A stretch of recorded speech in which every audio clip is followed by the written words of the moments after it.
자, 우리가 지난 금요일 날 최재형 전 감사원장에 대해서 정치를 하고 싶으면 개헌에 대한 입장을 명백하게 하라, 이렇게 이야기를 했습니다.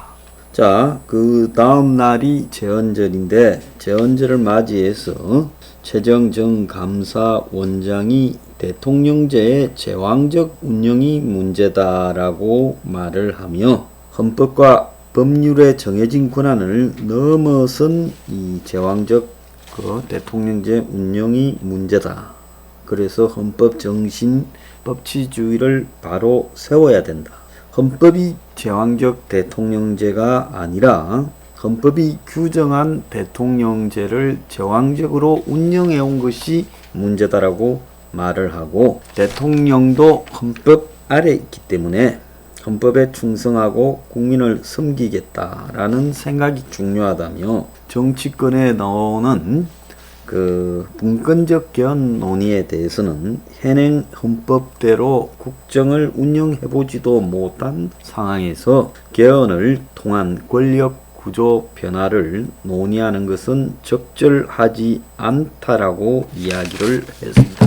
자, 우리가 끊임없이 이 문제를 지적해 왔는데요. 그래서 이 문제에 대한 답이 이제 최재형 본인의 입을 통해 구체적으로 나왔다고 봅니다. 그래서 최재형 스스로 개헌을 통한 권력 구조 변화 문제를 논의하는 것은 적절하지 않다라고 말을 했고, 개헌 논의에 선을 그었습니다. 자, 그래서 우리는 공식적으로 최재형이 개헌에 반대한다라는 부분을 인정을 하고, 지금 윤석열에 이어 최재형이 지금 개헌을 반대했고, 지난번에 안철수 원희룡에 대해서 의심하는 시각을 가진 사람도 많은데, 일단 본인의 발언을 존중하겠습니다. 그래서 4명이 지금 분명하게 개헌을 반대하고 있다. 유력 대권 주자라고 하는 사람들 중에요. 자, 그렇습니다. 그런데 SBS가 제헌절을 맞이해서 국회의원 300명을 대상으로 개헌에 대해서 설문조사를 해보니까 설문에 응답한 의원 93.3%가 개헌이 필요하다, 이렇게 답을 했습니다. 300명한테 설문조사를 하는데 답변한 사람이 약 60%인 178명, 180명이 60%죠. 그래서 60% 정도가 답변을 했고, 개헌이 필요하다라고 한 사람들의 그 이유를 들어보면 87년 이후 30년이 지나서 변한 현실을 담아야 된다가 118명, 71.1%. 개헌이 이루어지면 가장 중요하게 반영될 내용으로는 대통령에게 권력이 과도하게 집중된 현행 권력 구조를 보완하고 개편해야 된다가 62.7%, 111명. 가장 선호하는 권력 구조 개편 방안은 대통령 4년 중임제를 도입하고 대통령 및 청와대의 권력 분산이 124명입니다.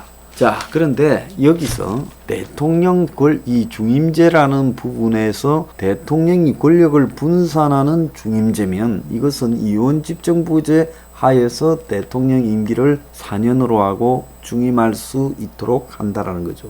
그래서 이것이 곧 현행 대통령제를 그대로 운영하는 것이 아니다라는 것을 정확하게 알아야 된다. 지금 이렇게 우리가 이해를 정확히 해야 됩니다.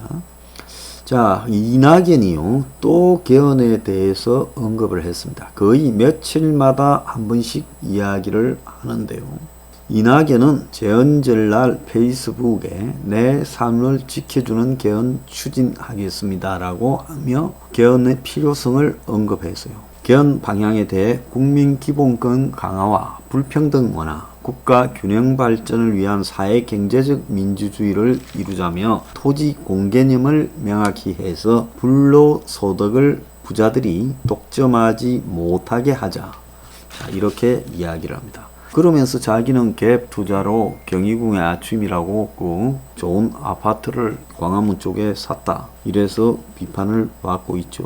자, 그래서 이 제헌절날 여야에서 개헌에 대한 이야기들이 여기저기서 번져났습니다. 제헌절날이 개헌에 대해서 하는 날인가? 언제부터 이렇게 변질되었는가에 이 문제에 대해 참 저는 한심함을 느낍니다. 제헌절이라는 것은 헌법 정신을 제정한 날로 헌법 정신이 훼손되는 것을 막자라는 그런 의미를 가진 날인데, 제헌절날 헌법 정신을 훼손하는 일이 여기저기서 벌어지고 있습니다.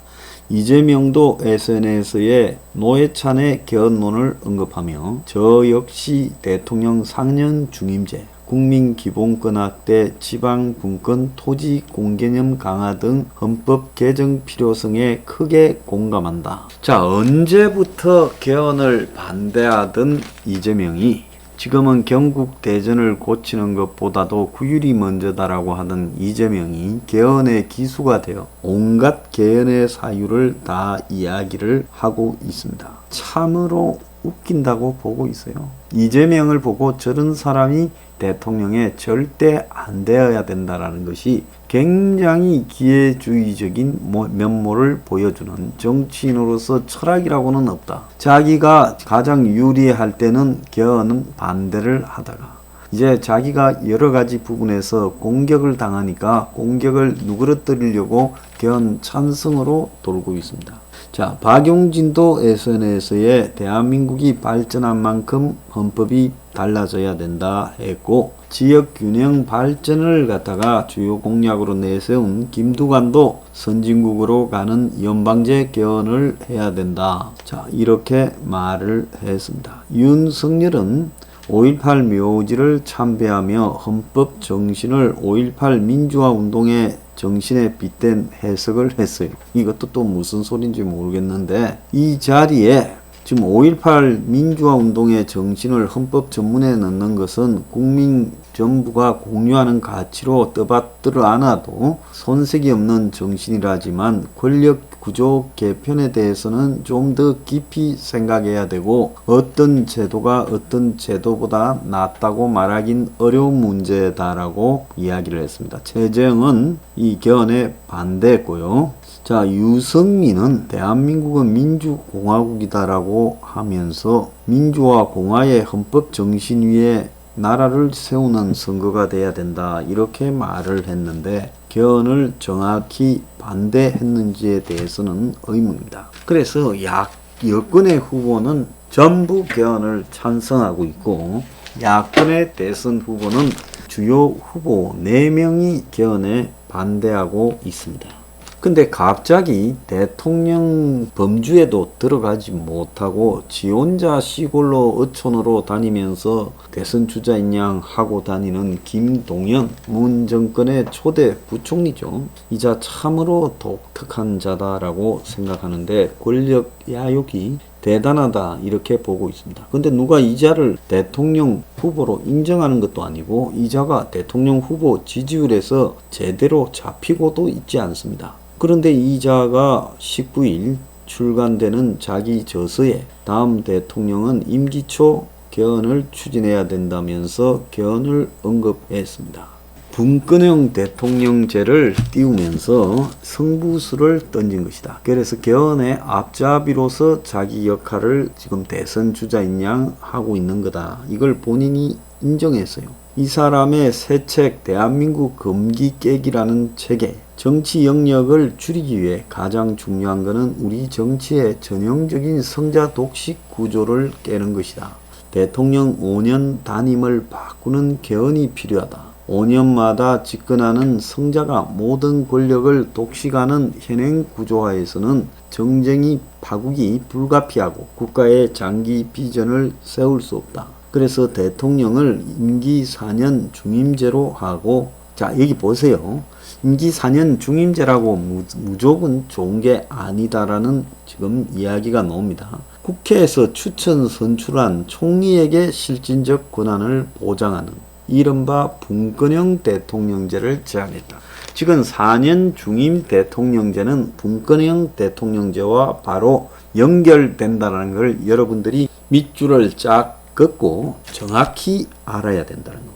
그리고 대선과 총선을 함께 치르도록 대선 사이클을 변경하자. 다음 대통령 임기 초에 대선 총선을 함께 치르고 개헌을 추진해야 된다. 그러면서 연동형 비례대표제도 추진하자. 그래서 김동연이 지금 김종인과 지난 주말에인가 만났지요. 그런데 김종인이 김동연에 대해서 게임 체인저가 될 가능성이 있다고 띄웠습니다.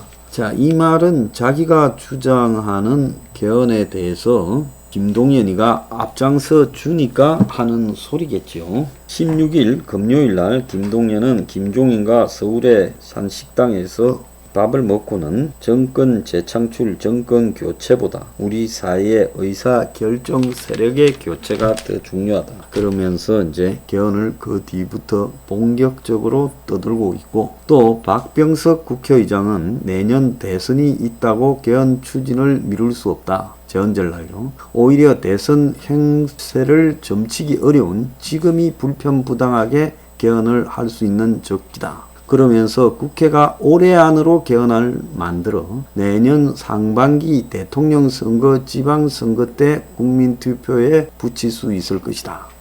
이러면서 권력 분산 개헌을 또 이야기하고 여야 정치 지도자들에게도 개헌의 필요성을 강조하고 개헌으로 다 몰려와라, 이런 이야기를 했습니다.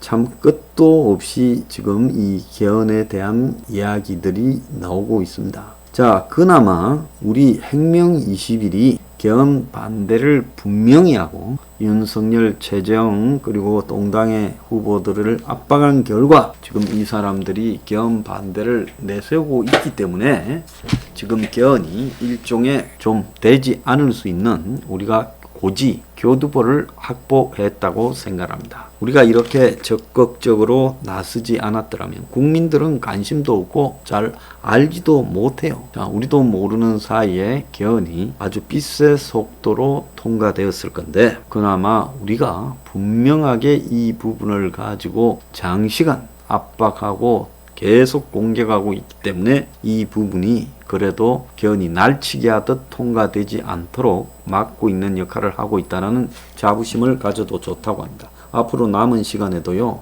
안심하지 말고 계속 개헌 반대 투쟁을 9월까지는 해야 된다. 그렇게 생각합니다.